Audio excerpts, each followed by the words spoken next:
Hello everyone, welcome to our YouTube channel Civil Service Education, जहां आपको UPSC and other civil service examinations related current affairs और भी बहुत कुछ मिलेंगे। आज का हमारा टॉपिक है current affairs of 18 November 2020। Video के आखिर पे एक मोटिवेशनल कोट भी दिया गया है, उसे आप जरूर देखें, जो आपके फ्यूचर को ब्राइट और आपके गोल्स को अचीव करने में आपको मोटिवेट करेगी। तो वीडियो को एंड तक जरूर देखें। Number 1, what mechanism do you have against fake news? Supreme Court asks government. The Supreme Court on Tuesday asked the center to explain its mechanisms against fake news and bigotry on air, and to create one if it did not already exist. तो supreme court ने centre को ask किया है, जो central government है, centre उनको ask किया है कि आपके पास क्या मैकेनिज्म है जो आप फेक न्यूज और बिगोट्री जो होता है ऑन एयर उसके अगेंस्ट लड़ सकते हैं। अगर आपके पास है तो आप उसे यूज कीजिए, अगर आपके पास नहीं है तो आप उसे तैयार कीजिए, क्रिएट कीजिए, जो फेक न्यूज के अगेंस्ट लड़ सके, फेक न्यूज को पकड़ सके और उससे टर्मिनेट कर सके। Inability on the government's part may well see the job go to an outside agency, the court said. Court ने यह भी कहा है कि अगर आप नहीं कर पाइए तो ये आपकी इनएबिलिटी मानी जाएगी और ये जॉब कोई आउटसाइड एजेंसी को दिया जाएगा, कोई इंटरनेशनल एजेंसी को दिया जाएगा जो फेक न्यूज को टैकल करेगी। Why should we ask private entities like NBSA, etc. when you have the authority? तो सुप्रीम कोर्ट ने सेंटर को कहा, जो सेंट्रल गवर्नमेंट है उनको कहा कि हम लोग एनबीएसए से क्यों बात करेंगे, एनबीएसए को क्यों कहेंगे कि आप लोग फेक न्यूज को टैकल कीजिए, जबकि सेंटर के पास पावर है, सेंटर के पास अथॉरिटी है। If such an authority does not exist, create one. अगर ऐसा वैसा अथॉरिटी आपके पास नहीं है जो आप फेक न्यूज को हटा सके, फेक न्यूज जो क्रिएट करता है उनको सजा दे सके, आप अगर ऐसा नहीं कर सकते तब वो अथॉरिटी तैयार कीजिए। अगर आपको नहीं है, and if you can not, then we will hand it over to an outside agency. अगर आप नहीं कर सकते तो हम लोग बाहर की एजेंसी को हैंड ओवर कर देंगे। Chief justice of India Sharad A Bobde told solicitor general Tushar Mehta appearing for the centre. NBSA का फुल फॉर्म है news broadcasting standards authority. Next point, RCEP is not just a trading arrangement. Leaving it is a short-sighted move. The Regional Comprehensive Economic Partnership, a trade bloc of 15 countries including the 10 Asian members, China, Japan, South Korea, Australia and New Zealand, was signed on November 15th without India, which was part of the long-running negotiations until it withdrew last year. So, last week जो RCEP हुआ है, जो regional comprehensive economic partnership का जो programme था, उसमें 15 countries ने signature किया है, and those 15 countries are the 10 Asian members, जो मलेशिया, सिंगापुर, थाईलैंड, ये लोग हैं, और भी 10 है, and China, Japan, South Korea, Australia, New Zealand. ये जो 15 कंट्री है, ये रीजनल कॉम्प्रिहेंसिव इकोनॉमिक पार्टनरशिप को साइन किया है विदाउट इंडिया। इंडिया के साथ नेगोशिएशन बहुत पहले से चली आ रही है और इंडिया लास्ट ईयर ये प्रोग्राम से विड्रॉ कर लिया था। सो while the agreement leaves the door open for India to join, that appears unlikely for now. और जो पार्टनरशिप टूट गया था, तो वो अग्रीमेंट जो इंडिया के साथ चल रहा था, इंडिया तो विड्रॉ कर लिया, लेकिन वो अग्रीमेंट में ये कहा गया है कि हम लोग इंडिया के लिए दरवाजा खोले रखे हैं, वो लोग कभी भी ज्वाइन कर सकते हैं, but I think it's not likely that India is going to join again. So on Monday, External Affairs Minister S. Jaishankar criticized past trade agreements for deindustrializing some sectors and not been advantageous to India. So external affair minister जो है S Jaishankar जी, उन्होंने कहा है कि ये agreement India के कुछ कुछ सेक्टर्स को डी इंडस्ट्रियलाइज कर दे रही थी, और ये इंडिया के लिए उतनी एडवांटेजियस प्रोग्राम या पार्टनरशिप नहीं है। सो प्रीवियस अफेयर्स मिनिस्टर जो थे उन्होंने कहा है कि ये एक ट्रेडिंग अरेंजमेंट था और इसे छोड़ना इंडिया के लिए एक अनक्लियर मूव था. Next point, vaccine not the end all. Stating that there are 5 COVID-19 vaccines candidates at the different stages of trials in India, 2 in the third phase, Niti Aayog member Dr. V.K. Paul said on Tuesday, India wants to reiterate what the World Health Organization has said about the vaccine, being a game changer but not being the end all of the pandemic. So NITI Aayog की जो health member है doctor V के Paul, उनका कहना है कि India रिटरेट करेगी, India fight back करेगी वर्ल्ड हेल्थ ऑर्गेनाइजेशन के स्टेटमेंट के साथ. वर्ल्ड हेल्थ ऑर्गेनाइजेशन ने स्टेटमेंट दिया है कि वैक्सीन गेम चेंजर हो सकता है लेकिन ये पैंडेमिक को पूरी तरीके से खत्म नहीं कर सकता.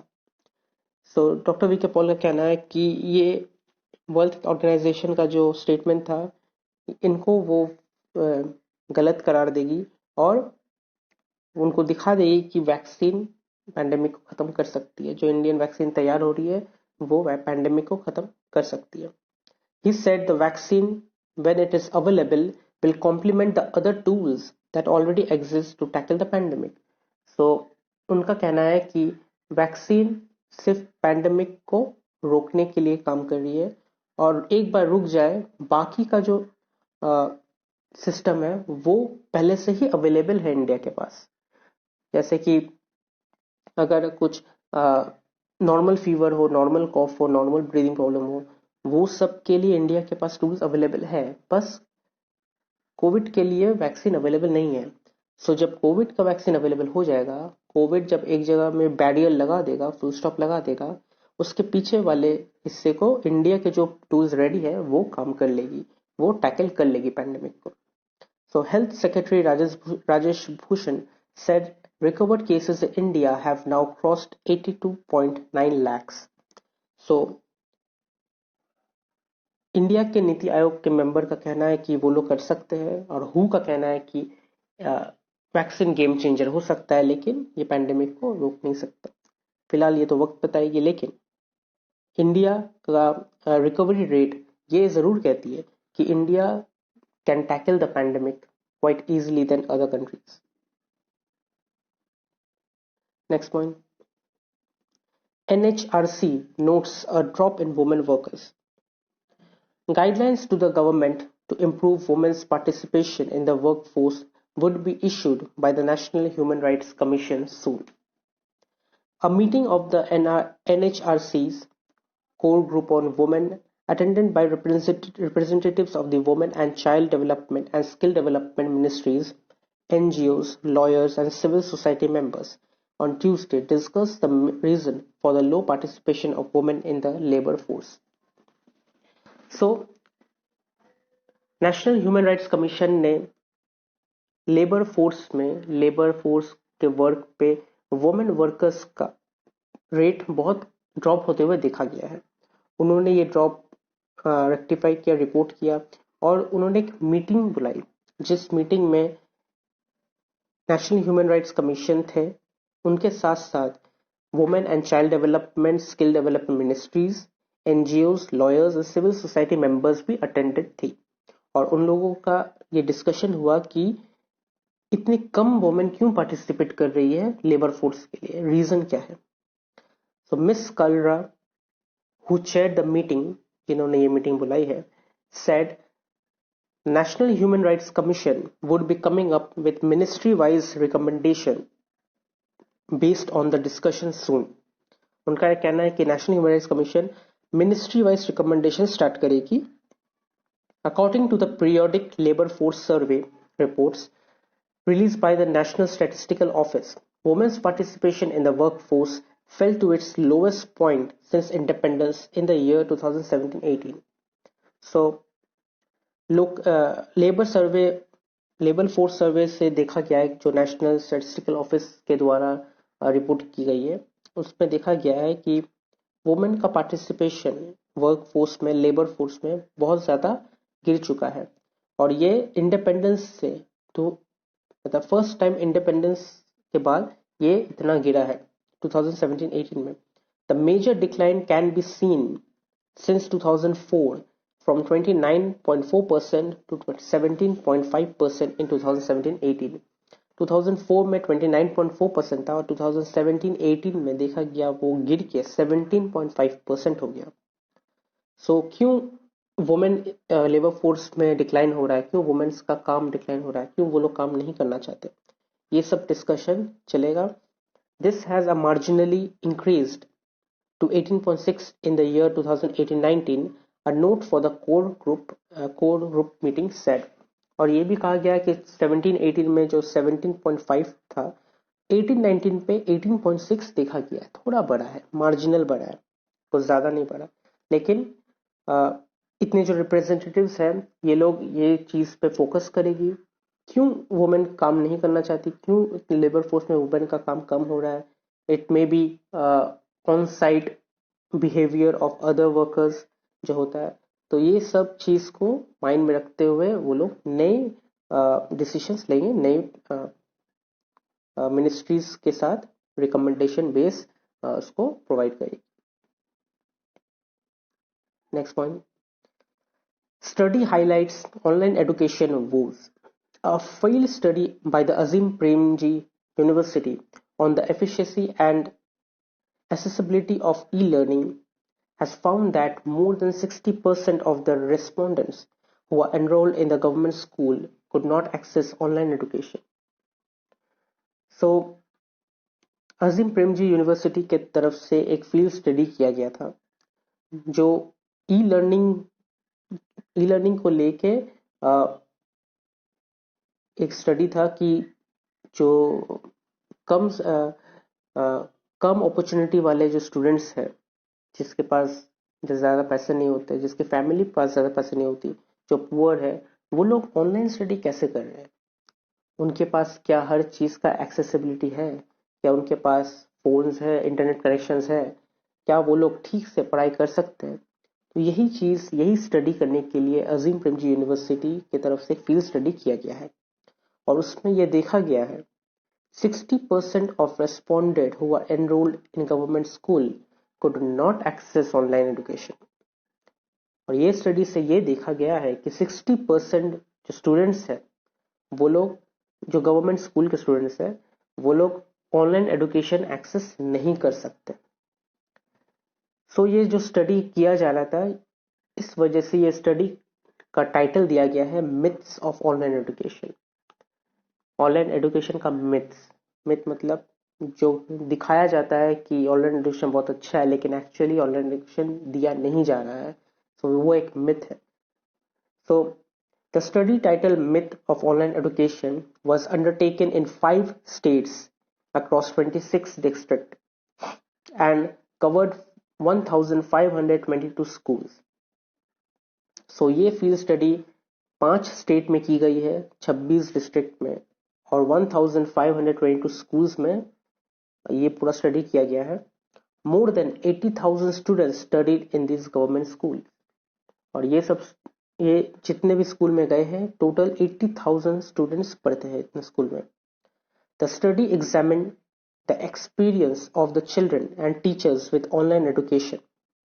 The researchers noted that non-availability or inadequate number of smartphones for dedicated uses or sharing, as well as difficulty in using apps for online learning, were the most important reason why students were not able to access classes।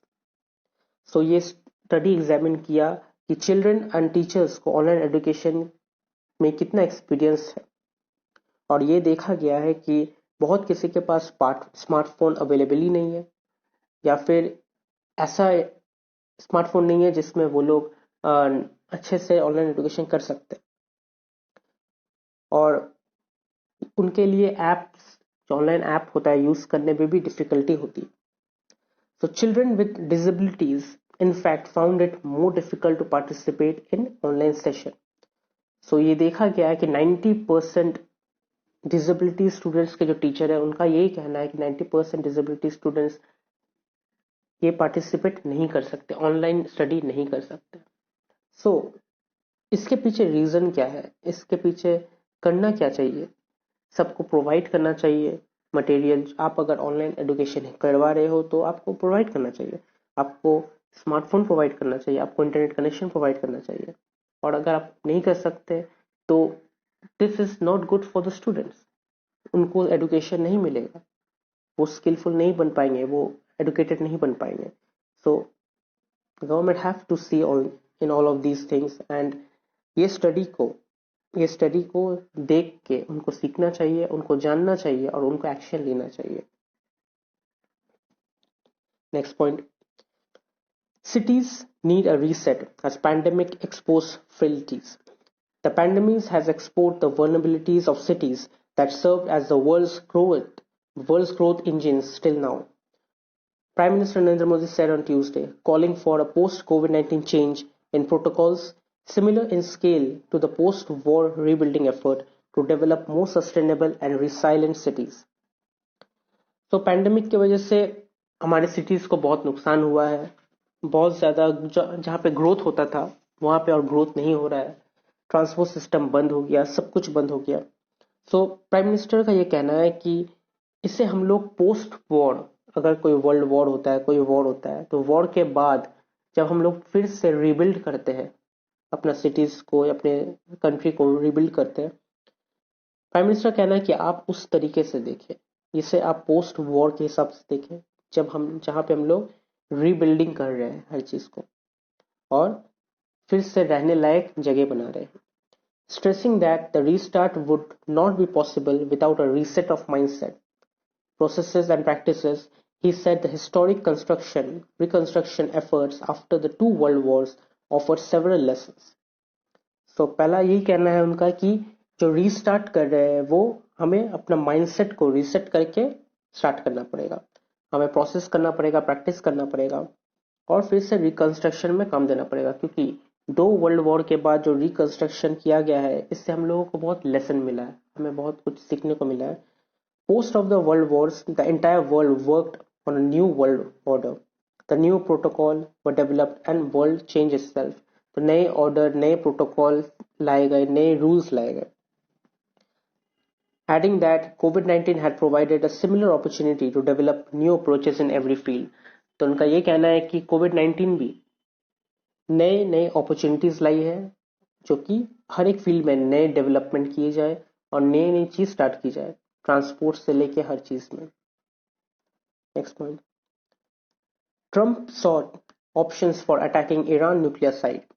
President Donald Trump, with 2 months left in the office, has last week asked for option on attacking Iran's main nuclear site, but ultimately decided against taking the dramatic step, a US official said on Monday. So President Donald Trump, उनका अब 2 महीना बाकी है उनके office में, and he is trying to screw Biden over and over again. वो हर एक के साथ रिलेशनशिप खराब करना चाहते हैं, हर एक को अटैक करके अमेरिका के अगेंस्ट करना चाहते हैं और बाइडेन को स्क्रू करना चाहते हैं, बाइडेन आके प्रॉब्लम में फंस जाए, वो यही चाहते हैं। And he is not even conceding, वो हार चुके हैं, वो हार नहीं मान रहे। And he is telling the world biggest democracy, America के डेमोक्रेसी को वर्ल्ड बिगेस्ट डेमोक्रेसी जिसे माना जाता है, उनको कह रहे हैं कि इट इज रिग्ड, उनमें चोरी हुआ है, and which is unacceptable for the country with such high impression. So उनका लेटेस्ट माइंडसेट था कि वो ईरान के न्यूक्लियर साइट में अटैक करे और बाकी के कुछ दिन वो यही चीज में बिताए। And Trump, who has refused to concede and is challenging the result of the November 3 presidential election, is to hand over power to Democratic President-elect Joe Biden on January 20. The official confirmed that the account of the meeting in the New York Times, which reported the advisor persuaded Trump not to go ahead with a strike because of the risk of broader conflict. So जो उनका जो advisers था, उनके जो और भी secretary and generals हैं, उन्होंने उनको एडवाइस दिया कि नहीं, आप ये स्ट्राइक मत कीजिए क्योंकि ये बहुत ज़्यादा कॉन्फ्लिक्ट तैयार कर सकती है और पॉसिबली बहुत ज़्यादा नुकसान भी हो सकता है अगर ईरान ने रिटेलिएट किया। अगर उन्होंने रिटेलिएट किया, उन्होंने अटैक किया तो फिर वो अमेरिका के लिए बहुत नुकसानदायक हो सकता है। सो उनके एडवाइजर्स ने ट्रम्प को रोक लिया और उनके जो स्ट्राइक करने का प्लान था उनको बंद कर दिया। Next point, will work with democracies on trade to counter China. Mr. Biden, speaking with reporters on Monday, said that America would work with other democracies on international trade to ensure China does not set the rules of the games. However, he also said government contracts would not go to companies making their products abroad. So, mister Biden का ये कहना है कि वो दूसरे democracies के साथ मिलेगी, काम करेगी और चाइना को काउंटर करेगी। वो ये श्योर करना चाहते हैं कि ट्रेड में चाइना गेम का रूल सेट नहीं कर सकता। ये अमेरिका का काम है सेट करना। अमेरिका हमेशा टॉप में था, वही टॉप में रहेगा एंड चाइना ये रूल सेट नहीं कर सकता। और उन्होंने ये भी कहा है कि जो गवर्नमेंट कॉन्ट्रैक्ट्स है, जो उनके प्रोडक्ट को अब्रॉड में बनाते हैं, उनको ये उन कंपनीज को गवर्नमेंट कॉन्ट्रैक्ट्स नहीं देगी। The government contracts would not go to companies making their products abroad. वो प्रोडक्ट को अमेरिका में ही बनाना पड़ेगा, तभी जाके आपको गवर्नमेंट कॉन्ट्रैक्ट्स मिलेगी। आप बाहर में जाके वही प्रोडक्ट नहीं बना सकते, यहाँ बनेगी और यहीं से सप्लाई की जाएगी। Responding to a question on whether America would join the Regional Comprehensive Economic Partnership on Asia-Pacific trade deal signed last week by 15 countries including China, Mr. Biden said he had told several world leaders that he would not get into detail until he has become president, but signaled a multilateral approach to trade the counter China. So उनको जब पूछा गया था कि वो regional comprehensive economic partnership में हिस्सा लेंगे या नहीं, वो ट्रेड डील को साइन करेंगे कि नहीं, जो चाइना ने स्टार्ट किया है, जिसका हेड चाइना को माना जा रहा है, तो उनका कहना है कि अभी वो इसमें डिटेल बात नहीं कर सकते because he is not the president yet. और उन्होंने ये भी सिग्नल दिया है कि उनके पास कुछ और मल्टीलैटरल अप्रोच है जिससे वो चाइना को काउंटर कर सकते हैं। नेक्स्ट इज इम्पोर्टेंट डेज, और 18 नवंबर का इम्पोर्टेंट डे है international day of Islamic art.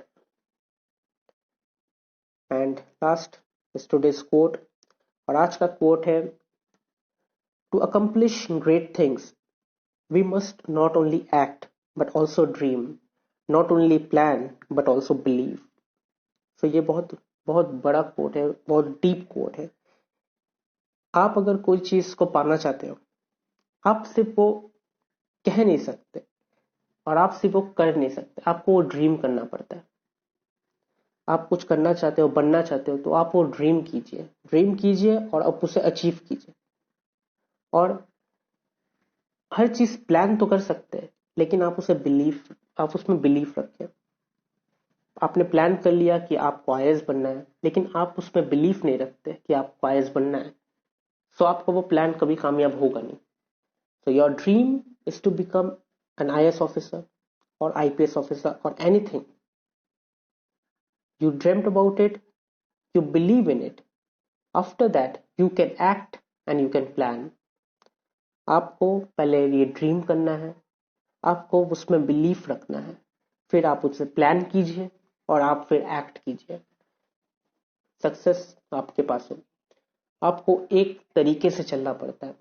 आप ऐसा नहीं कर सकते कि आप ड्रीम कर लिए लेकिन आपको फिर बिलीफ नहीं है, आप काम नहीं कर रहे। ड्रीम करके नहीं मिलेगा, लेकिन आपको ड्रीम करना है, आपको ड्रीम में बिलीफ रखना है कि हाँ हम ये कर सकते हैं, और उसके बाद आपको वो प्लान करना है कि आपको ये कैसे करना है, और फिर आप उसमें एक्ट करेंगे।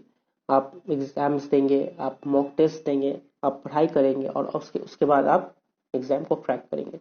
लेकिन ट्रैक में अगर फेलियर हो तो उससे भी हार नहीं मानना चाहिए। फेलियर को स्ट्रेंथ बनाए और फिर से आप एग्जाम दें और आप सक्सेस को अचीव करें। अगर आपको ये वीडियो अच्छी लगी तो आप इसे लाइक कीजिए, शेयर कीजिए, कमेंट कीजिए और सब्सक्राइब जरूर कीजिएगा। Thank you.